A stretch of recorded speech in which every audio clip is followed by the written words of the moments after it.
Hello, welcome back. I am in India. I'm in Kolkata. It is the morning of the first day of the wedding. It's a 3-day wedding. And we're moving to a new location today, but before we check out, I'm making use of this desk, I'm making use of this hotel room. I'm going to start this video. I cannot guarantee I'm going to finish this video here, so you might see a change of location soon, but I'm doing some more editing for you guys. This time I'm going to edit some of your photos, so I appreciate you guys sending in everything that you did. I've had to select only a few, 6 I think I've chosen. A nice range of different things, a couple of barn owls in there obviously. And I'm excited to see what you guys have got. I'm excited to see how I'd edit them. I've got a coffee. It's not up to as good a standard as I'd like, but it's nice. And yeah, we might as well just get straight into it. We're going to start with this photo. This is a gorgeous image. I can see immediately that it's nice and sharp. This is from Ollie Bennett. So thank you for sending that in, Ollie. This is gorgeous. Let's have a look at your settings first. F4. Oof, nice lens. 500mm f4. What? You must be Canon shooter. ISO's quite low. Where's it going? ISO's quite low here. I think you can afford to turn up the ISO a bit when you're shooting, buddy. Obviously, it's not affecting you at all, but bump that up. There's no reason to be this dark, especially with that ISO 1000. Immediately going to be having a look at this. This is gorgeous. Super sharp in focus. Obviously, this owl is pretty close, so first and foremost, let's make sure we're shooting ethically. Wow, man, this is detailed. This is gorgeous. I'd be incredibly proud of a photo like this, so thank you for submitting it. What's nice is we can see the owl is looking at the ground and not the photographer, so I'd like to think this is shot well and we can be proud of how we're shooting here. Really like this tight look on the face. Now, 2 options for this one. Obviously, we're going to keep it full if we want to, or we can look at the interesting part, which for me would be, something like that. And I'd be playing with the crop quite a lot. Just because it's a perspective that is unique, it's interesting, it tells a different kind of story. I really like that as well. But I mean, that's nice, man. That's a really cool shot. I think I would go for a crop like that because we have this, I'm pointing again, I don't need to point. This top wing is kind of framing the face and we don't need the whole information on the image, especially when it's high key. So when I'm selecting my masks, like I always do to start, I'm going to just go for the head. And I am going to do texture and clarity. Not too much. I don't want to dirty the face with too much texture. And then also, so because our f-stop is quite low here, f4, something I don't have any experience with my 5.6 lens, our wings are out of focus. Depending on how you like to shoot, depending on what you like to sort of prioritize, potentially for me we'd be looking at shooting, I like to shoot barn owls in f8. The depth of field is a lot wider because it's such a big bird. It helps get everything in focus. Now obviously this is a choice and it's preferential, and when you don't, you get cool shots like this where the wings are out of focus. But if we bump the aperture up, especially because we've got so much light here, we're shooting at ISO 100, this must be really bright still, we could afford to dump this aperture up to f8 and then potentially we can get the whole animal in focus. However, obviously that's a choice, it's not a rule as much, but I do like to shoot with quite a high aperture compared to a lot of people, because I like to see the bird essentially. So after this I would probably try and include the body as well here, just because it's on the same plane. And then I'm going to select the sky, see what Lightroom does here. No, it doesn't do very well, so let's subtract the wings. We can't be too broad with this because it's going to make it look weird with these wings, but I'm going to bump it up just a little bit, really get that nice white from the sky.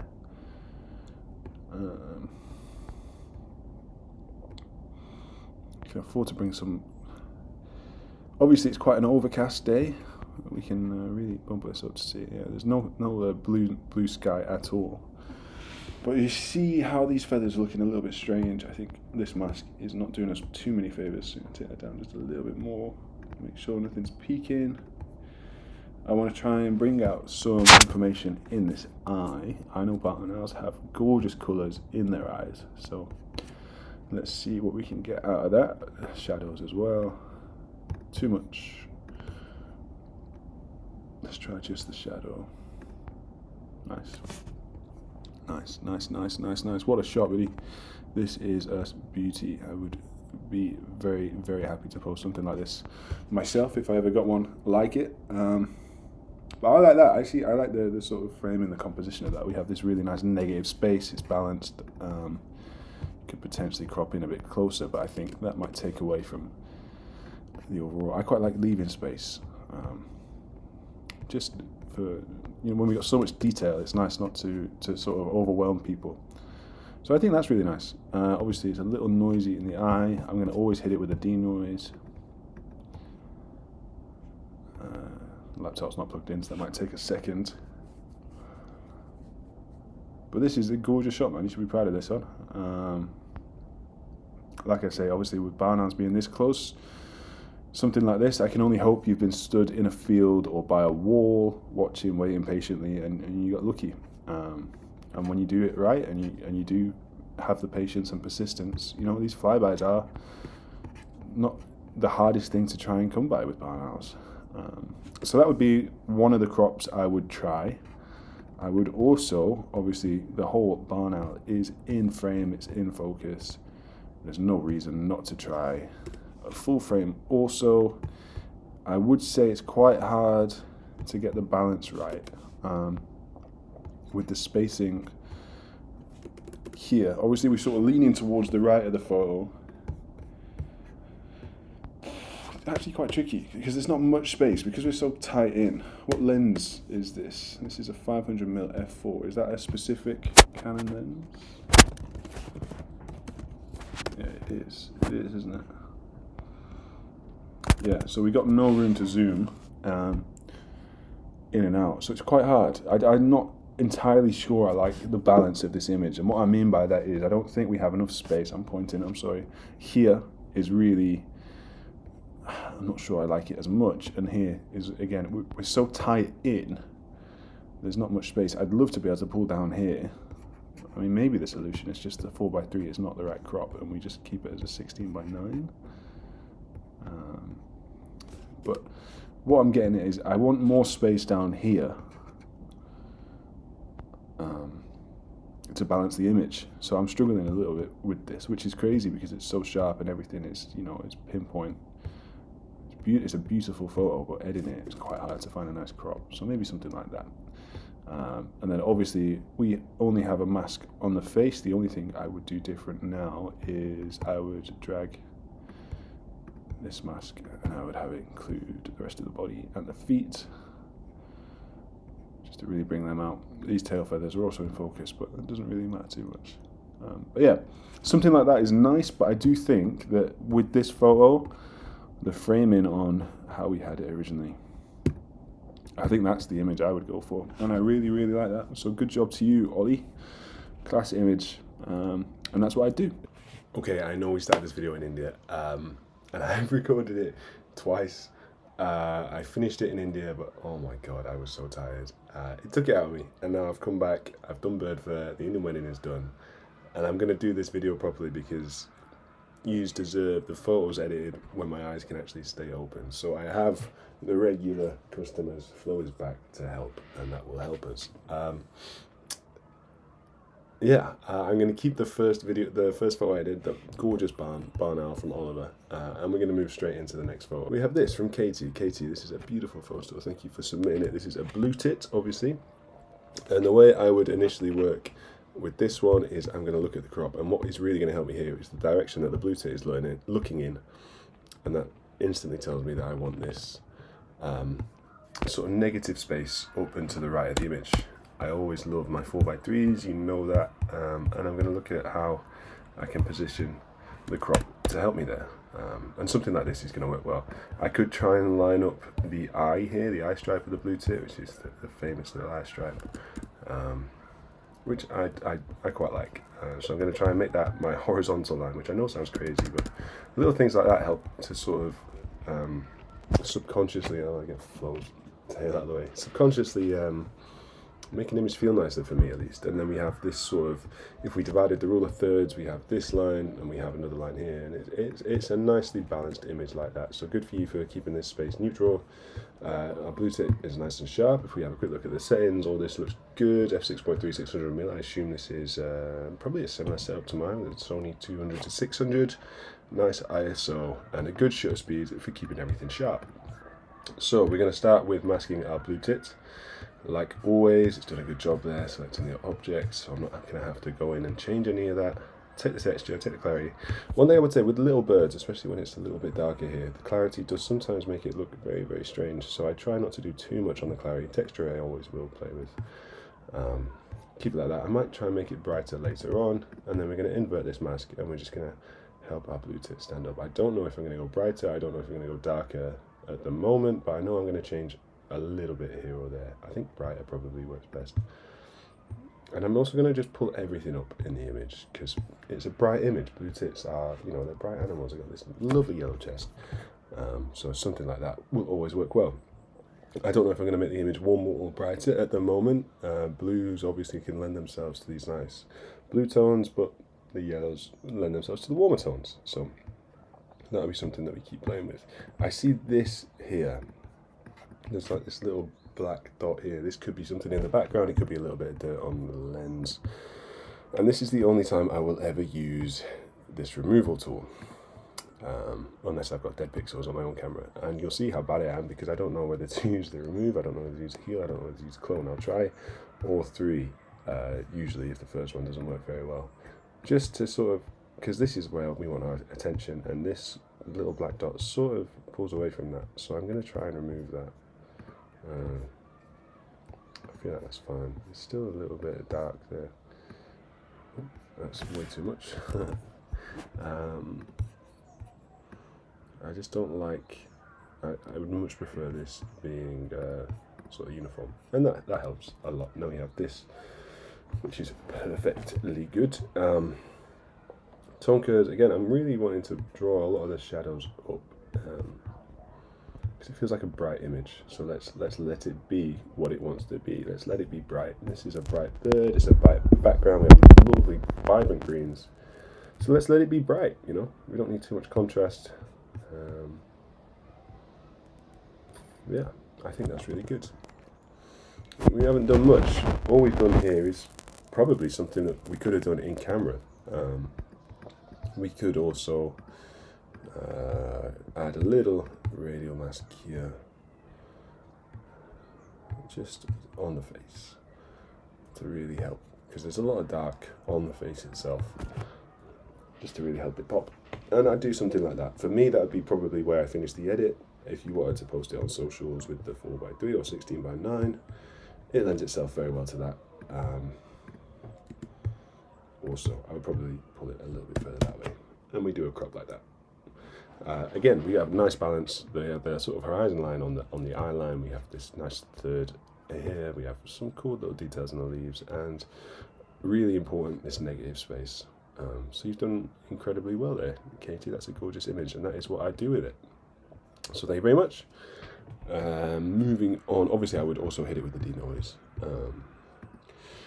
And this one doesn't need it. It's just for some reason this has fallen into my routine. Lightroom does this denoise very well, and if I'm ever going to use it, like, every image gets it nowadays. It's never a crazy amount, but it's enough to it just adds a little bit of help to the image. The one thing I would say, we seem to have lost a little bit of sharpness here. This could have been a windy day, this branch could have been swaying. If we're stood, if it's a little bit further away, any of that could affect it. So maybe if we bump our shutter speed up just a little bit with these little birds, you know, they move fast and we can lose sharpness here, but we have so much detail that it's a beautiful image. So thank you so much, Katie. And we will move on to our next one from Fiona. Fiona, this is a gorgeous shot. I really, when I've edited this the last two times, I've always said that this composition, this composition between this fence line running through, these fence posts coming down, it's a really nice leading line, which is something we always want to look out for in our photography. It really helps the viewer sort of look where we want them to look. And for me, I really like the idea of lining up these fence posts to the corner and using this fence running along the vertical line. So that's really nice. One thing I have said is this shutter speed is very low, and this 105mm makes me think that this isn't your typical wildlife photography setup. Maybe it's some sort of macro lens or a sort of bridge lens, I'm not sure. Either way, it's a beautiful image, and the way you framed it is magical, so I love this. And there really isn't too much to do. It's super sharp. I don't know how you've managed to get the bird so sharp when we're at 1 in 60 shutter speed, but you've done an incredible job. This is obviously a jackdaw. Gorgeous bird, underrated bird for photography by myself and many photographers. I don't think I've taken a single photo of a jackdaw in a very long time, but just look at the colours, man. The contrast between the blacks and the whites is gorgeous. And you do often see birds like this going viral on socials just because they are dramatic. You stick them with a Game of Thrones soundtrack and people lap it up. I immediately want to make the eye pop because that is such a gorgeous eye. So we've masked the jackdaw, we've masked the eye, and then we'll just try and take the backdrop either up or down. Again, I don't really know what I'm going to do as I play with an image. I know I'm never going to do too much. I like to keep it as natural as possible. Obviously, jackdaws, corvids, the blue tones are always going to look well.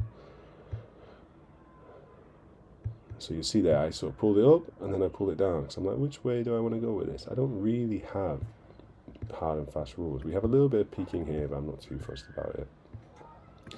Again, we have this sort of diagonal line running through our image, which is nicely weighted. I'd love to be able to pull this jackdaw down just a tiny bit, maybe in the field. Next time, if our camera's up here, let's squat down with the camera and try and just be a little bit more careful with our composition, because then we have a bit more negative space above, and it sort of helps to balance out the image a little bit. Whenever I have lines running through the image, I like to try and play with the linear gradients, because it just makes sense that the space there is already sort of segmented off, so why not run with that? Ignore a low battery warning on my Mac and hope we can get through this.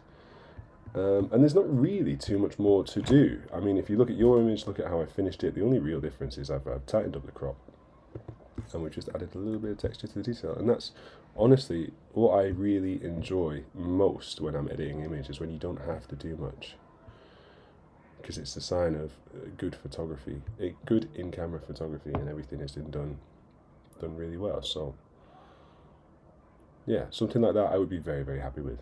I would just maybe squat down a little bit lower when we're taking the picture, so that the sort of the jackdaw is more center frame. But really nice. Thank you for submitting that, Fiona. Up next, we have this gorgeous photo of a merganser, and this, just like the last one, we are not going to have to do much with this. This is selling itself already. What would be unusual for me, and we found a new shortcut in Lightroom, thanks for the comments on the last video, X rotates horizontal and vertical. That's going to make my life so much easier, so I really appreciate whoever commented that. But for this image, I know I want to, and I have a similar photo myself with this one, and I love these sort of vertical lines running through with the reflection. The gorgeous light, it's sharp, it's focused. I imagine this was taken really bright, 10 or 11 o'clock. Really bright white light, which is something we will have to try and compensate for a little bit. But when we have such a good styling photo, there really is not much that we need to do. We got textures. Clarity isn't going to do too much for us because it's pin sharp already. I'm going to take the highlights down a tiny bit because it is a very bright image. And what is going to do very well on this image is just taking the exposure down in the background. Shadows go down. And what I would also try and do is see how Lightroom deals with this reflection. Don't like it, leave it as is. When our backdrop is already this dark, we can really help play with making sure that our subject really stands out. Contrast can go up. And we're just going to play with this crop a little bit more. Try and utilize that rule of thirds and really make a nice balance of the image. We have this natural leading line, which is the reflection, which is really nice, and I'm just trying to work out where it is that I want to be level. So I'm just going to keep rotating until I'm happy with it. there has to be a horizon line here somewhere, and I will find it. I think my Mac is dirty, so it's making it slightly harder, but I will find myself fiddling with this stuff like this for a while, because it's one of the things that sort of really does make or break an image in the edit. It's just making sure things are nice and level, and something like that works. And I'm going to shift it a little bit to the right, and then we have this gorgeous shot, something you should be very proud of. It is stunning. Really, really nice. I love to play with contrast, and when the light's like this and you have your shadow backdrop, it really, really makes life very easy. I will say the highlights are very, very bright, and that is nothing you can often do to combat that. The sort of soft morning light versus this really harsh midday light can make life a bit tricky. I love this drop of water as well coming off. I mean, it's just gorgeous. I've never had that in myself, so we can have a little play with that as well. What can we do to really help that stand out? Can we make it more watery? Yeah, I think we can. That's quite nice. But one thing you guys can try and help me with is when I'm editing this little masking tool always gets in the way, so I can't really adjust on the fly. There must be a button for it to hide that. So if you know how to hide this, maybe it's that. There we go. Oh no, because that's just getting rid of it. I want to see it. I want to be able to see the changes I'm making when it's a small mask. Maybe if I zoom in. Anyway, as you can see, I struggle myself with all this stuff. I'm not an expert. That does help though. Just to help the water stand out, because it is an interesting part of the image, and we're always looking for interest.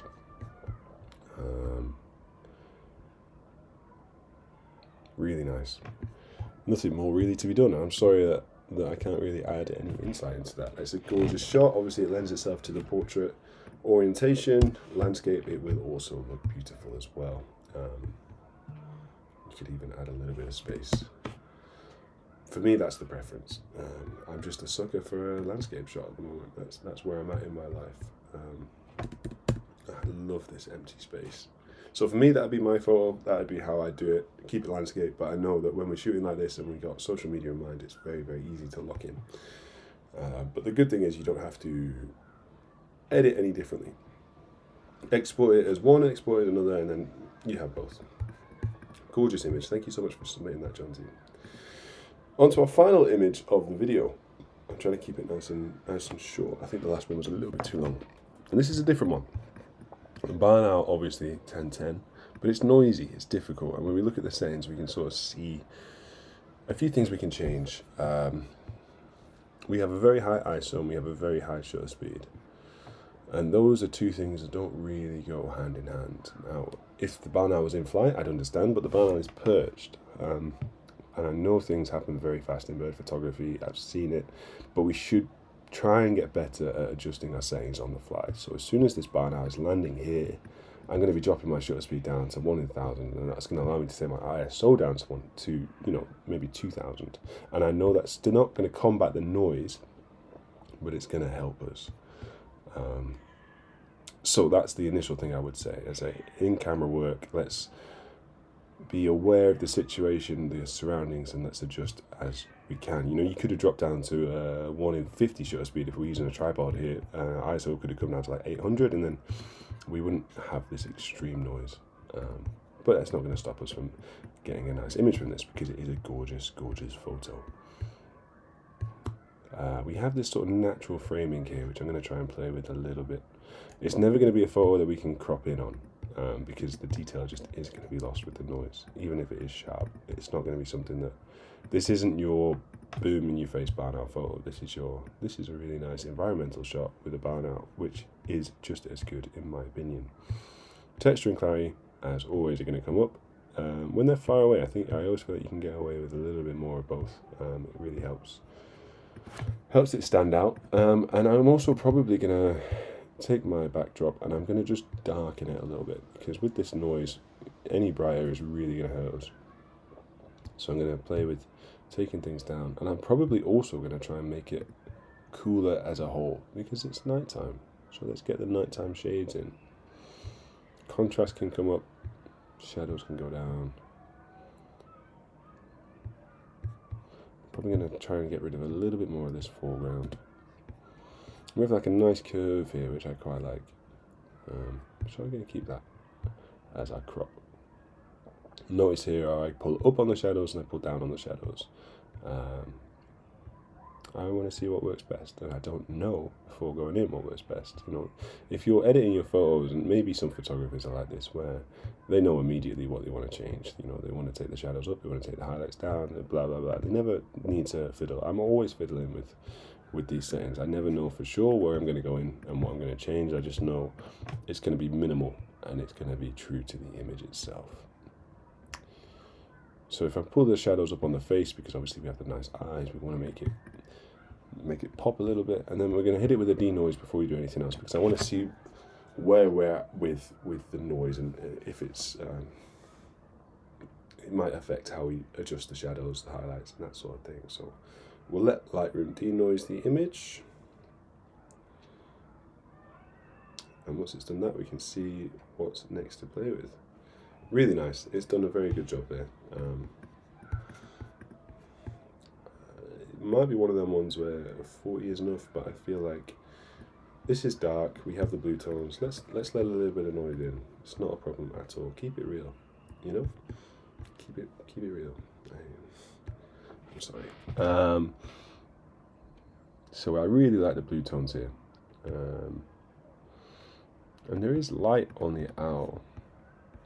And we have this sort of nice blank space, so maybe we can come and adjust this way, and just add a little bit of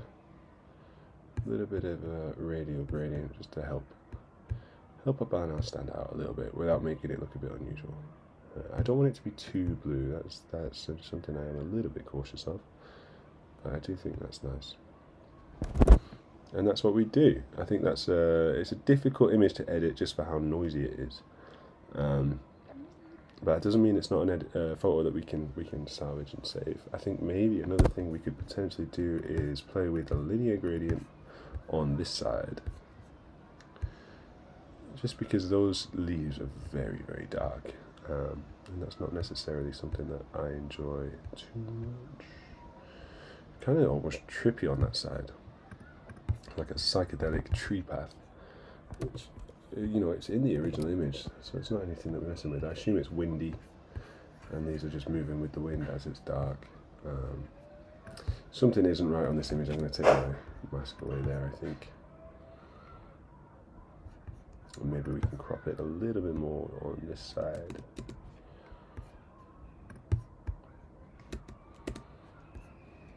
I mean, there's no harm in even going crazy big and keeping all that dark in, but I think it takes away from the weight of the image. So I think that original crop is quite nice. A little bit more on that side. And then it just needs to come down a tiny bit. So yeah, I think that's what I would do. It's never going to be your really sharp barn photo, but it's a barn perched. It's not looking at you, it's looking at the ground. It's environmental. There's a story to this image, and it's an image that is nice and works well. I think it's an image where you have to realize immediately you're never going to get the crop close or tight, even though it looks good there. It's, I mean, we can try. Why not? Let's just see what it looks like.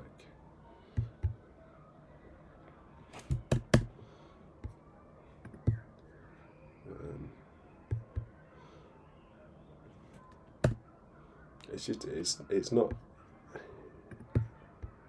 it isn't the image that I would enjoy. Whereas, where did we finish? There, that image is. That's something that I really like. It's balanced, it's nice, it's dark, it's blue, it's different, and it tells a story. So yeah, Adam, that's where I would leave that image, and I really appreciate it. So my laptop died before I could finish off, but it saved it, so we're fine. And yeah, so I thank you all for submitting all your photos. It was really fun to edit and see them all. It's something we will do in the future because it's a good video to bank when I'm really busy. And I do enjoy editing. I enjoy doing it simple. I do, you know, nice, clean edits, and you guys seem to enjoy them. So thank you once again. This will get edited now and posted today because I am very much last minute at the moment. But I will see you all next week. I'm not entirely sure what the video next week will be, but it will be something. So yeah, thank you for all your support. Thank you for all your love, all your appreciation. If I saw you at Bird Fair and you came to say hello, thank you so much. Bird Fair was incredible, and you guys are wild for showing so much support. And yeah, I hope this helps. I hope you enjoy, and I will see you next week.